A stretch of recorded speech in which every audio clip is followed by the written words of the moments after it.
Hello everyone, my name is Adriana.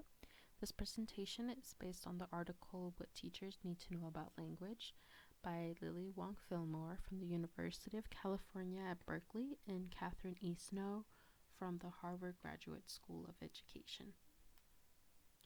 Let's go over why and what teachers need to know to support the linguistic needs of students.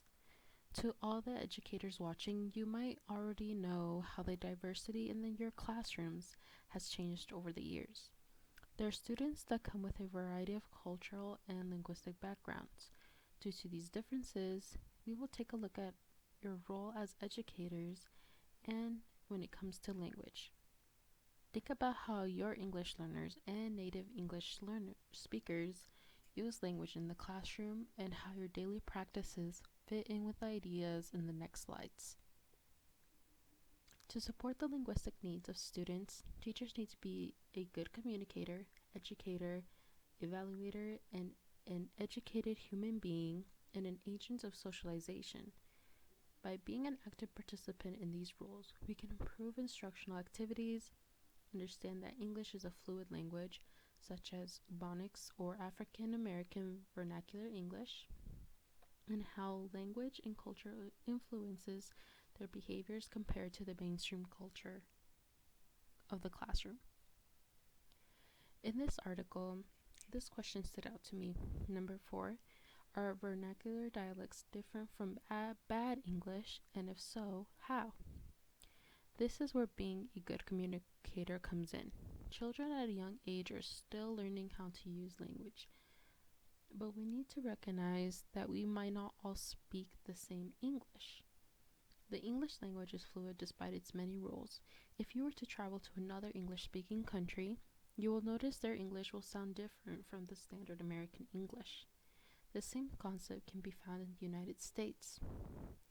Ebonics has been controversial, but as the article mentioned, Ebonics is a language they, in this case, many African American children, heard as their mothers nursed them and changed their diapers and played peekaboo with them.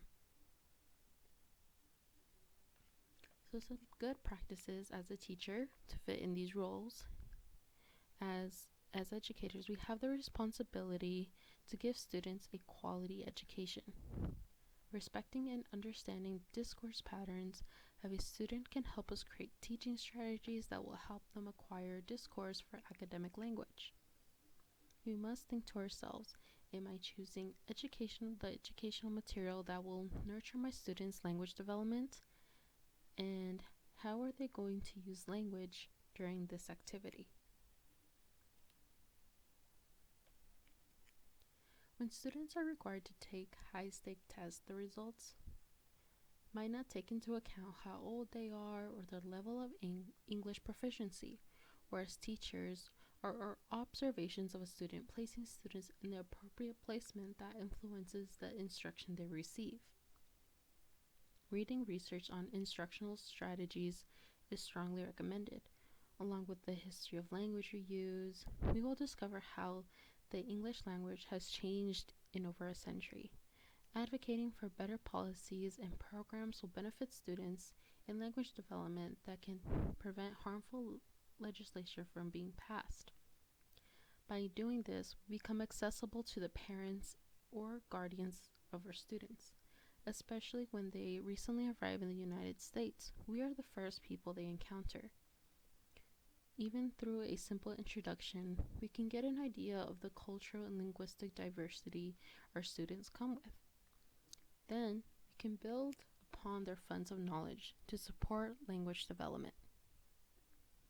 Thank you for watching. I encourage viewers to drop their comment or questions below.